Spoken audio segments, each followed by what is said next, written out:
Kroger Tender Ray Beef, no other beef so fresh can be so tender, presents Hearts in Harmony, transcribed.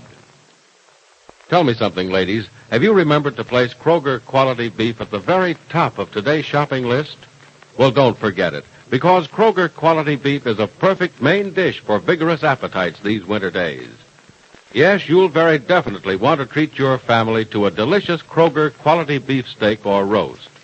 And what a grand treat it'll be. Kroger quality beef is tasty and tender and brimming with flavorful, rich juices. And you can get all that wonderful goodness because Kroger quality beef is carefully selected from the very best beef available on the market today. Another thing, Kroger quality beef is priced for downright economy.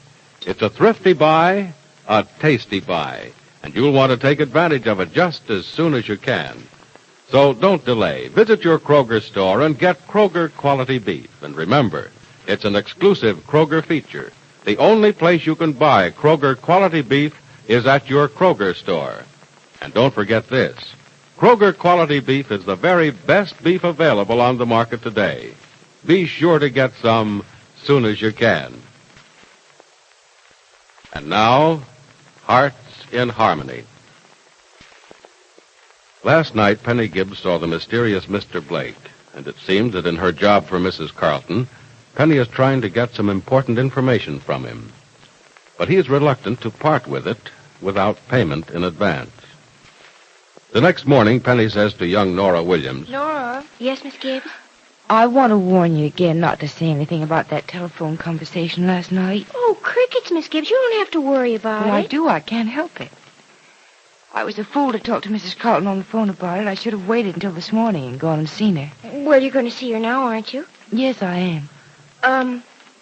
When will you be back? I don't know, Nora. Probably not till this afternoon. Uh-huh. I have several things to do in town after I see Mrs. Carlton. Why?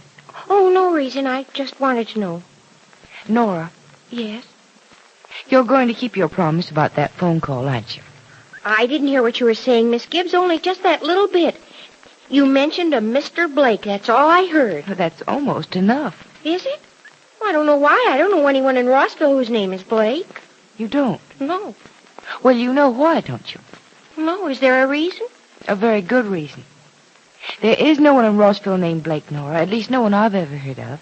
So? So, anyone you told about a Mr. Blake would be more than a little curious about who he was and where he is and why I'm seeing him.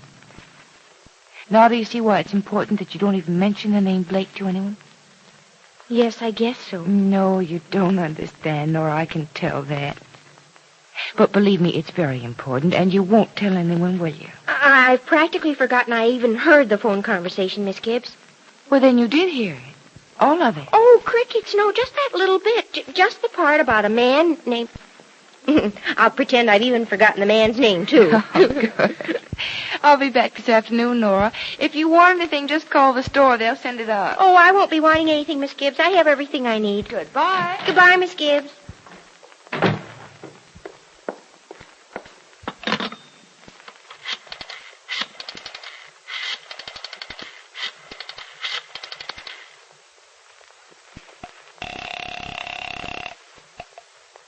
Billings Construction Company, good morning.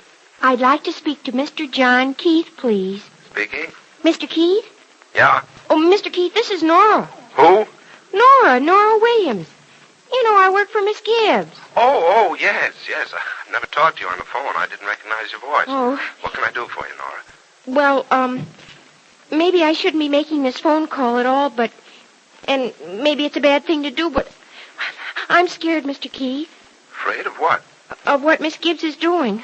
Oh, I know it's not any of my business, and I even promised her I wouldn't tell, but, well, I think it's better if I break a promise than if Miss Gibbs is in trouble. Well, I think you're right, Nora. I don't think promises should be broken either, but, well, sometimes we have to do things we don't like to do. Now, what's the trouble? Well, Crickets, I hate to ask you this, Mr. Keith, but I don't think I ought to tell you about it over the phone. Oh, I see. So, could you maybe come here and let me tell you? I'm alone and I can't leave the baby. Well, sure, Nora. I'll be right over. Oh, thank you, Mr. Keith. I'll be... What's that noise I hear, Nora? Oh, the doorbell. Probably a delivery man. Oh, well, see you in a few minutes. I'm leaving the office right away. All right, goodbye. Bye.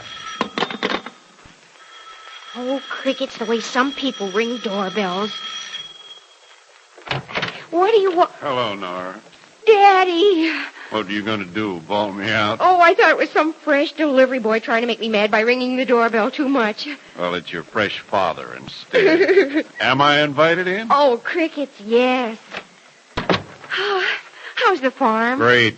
We're really doing things out there, Nora. You won't recognize it as the same old place next time you see it. Oh, I'm coming out weekend after next, I think. Is that all right? I wish you were out there with me all the time, Nora. You'd love the place now. It's just the way you've always wanted it. Not run down and falling apart, not overgrown with weeds, not cluttered with rocks and stumps, but a beautiful place. Neat, almost shining. And come spring, the fields are going to be beautiful. Oh, golly. Freddie says you're going to build a silo this spring. And a beauty, too. Oh, I love silos. They make farms look like castles. Well, hope you'll be the princess in that castle one of these days. I hope so. Oh. Hey, did that womanly sigh come out of my baby daughter? I'm your daughter, Daddy, but I'm not a baby anymore. No, you're not. Obviously not. Oh, do you mean it, Daddy?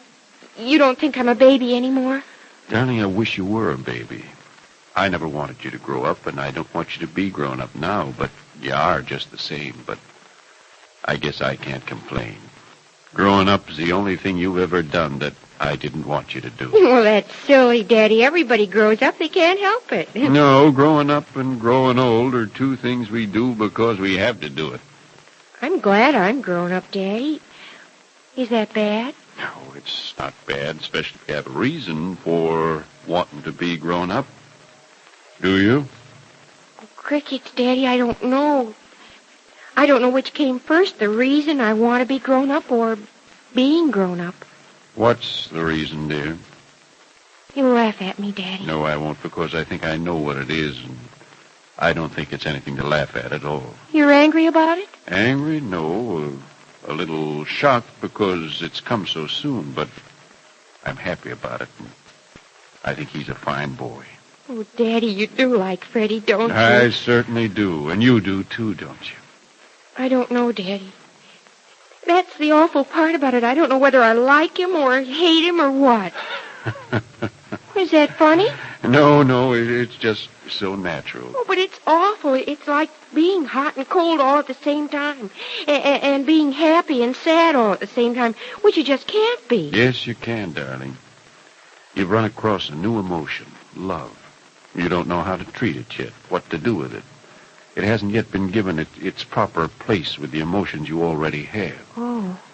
It's pleasant unpleasantness, isn't it? I don't know. It's not the way it is in storybooks. Well, storybook love and real love are two different things, darling. But does it work out all right the way it does in books? No, it doesn't, Nora, and I want you to prepare yourself for the possibility that yours might not work out. It's the first love that's the worst and deepest, the hardest to root out of your system if and when it dies. Be ready for unhappiness, the like of which you've never known before. Be ready for it, and you may avoid it. I'm ready for it, Daddy. I'm ready for it now. Maybe that's why I'm all mixed up. I'm happy because I feel the way I do and sad because I know I may be hurt. But isn't there any way of knowing what'll happen? No way at all, darling. What happens from here on is entirely up to Freddie. Well, do you think that Freddie, well... Do I think that Freddie loves you? Uh-huh. I don't know. Do you think he does? Well, I know he likes me a lot, but I don't know whether or not he thinks I'm just super. You are just super, little girl. Oh, Daddy, how can I make Freddie think so? By just being you, being yourself, and letting him see you as yourself. Don't deceive him by pretending to be something you aren't. If he loves you for what you aren't, he won't love you when the sham is off and he sees you for what you are. Do you understand what I mean? Yes, Daddy, I do. If you do, darling, I think you do. You're indeed a grown woman, very much an adult in spite of your mere 17 years. If those of us 2 or 3 times your age were half as wise, there'd be less heartache in this broken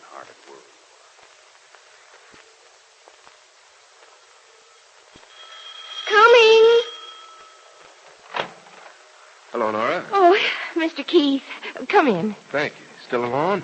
Oh, yes, Daddy was here a little while ago, but he left. Oh, sorry I missed him. I'd like to meet you, Father. Well, I asked him to wait, but he couldn't. And then I thought that maybe it was just as well, because I guess he shouldn't hear what I want to tell you. Oh. Well, Nora, I'm wondering if I should hear it. Crickets, Mr. Keith, I don't know either. I was thinking about it while I was waiting for you, and, well, it is breaking a promise. Well, maybe a promise that should be broken, Nora. Come on, let's sit down and decide what you should do, huh? All right. There we are. Oh, would you like some coffee or something, Mr. Keith? No, thanks, Nora. Now, just give me a little hint of what this is all about. Mm-hmm. Well, it's about a telephone call Miss Gibbs made to Mrs. Carlton. Something you overheard? Yes, but just a little bit of it. But enough to upset you. No, it wasn't the phone call that upset me. Crickets, it didn't make any sense at all. It was Miss Gibbs that upset me so. Why? Well, she was so nervous about it and so scared that I'd heard what she was talking about. Oh. Well, Nora, I think you'd better tell me all you know about this. And break a promise? Well, it won't be as if you were breaking a promise, Nora. It won't? No, you see, it's just as obvious to me as it is to you that Penny's into something a little too deep for her. And, well, that she's in trouble, or heading for trouble, and she knows it. And she doesn't know what to do about it. Oh, I see. It may even be that she wants to ask someone for help, but she's afraid to. Well, you mean you think that if we offered to help her, she'd accept? Well, I think she would, probably, with great relief. Uh-huh. Oh, what do you know about that phone conversation, Nora? Well, the man's name was Blake. Blake? Yes, that's all. I didn't hear her mention his first name. Blake. Mm-hmm. I don't seem to know anyone in Rossville named Blake, and I know practically everyone in town. Oh, Miss Gibbs said he doesn't belong in Rossville. Oh, I see.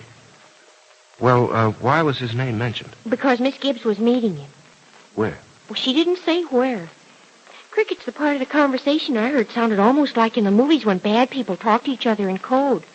Miss Gibbs said very little, and I could tell Mrs. Carlton wasn't saying much either. Well, maybe there isn't much for them to say anymore. Maybe from now on, action takes the place of words. And maybe some of that action had better be ours. Is it going to be a help or hindrance to Penny that Nora has told Johnny Keith about the strange Mr. Blake?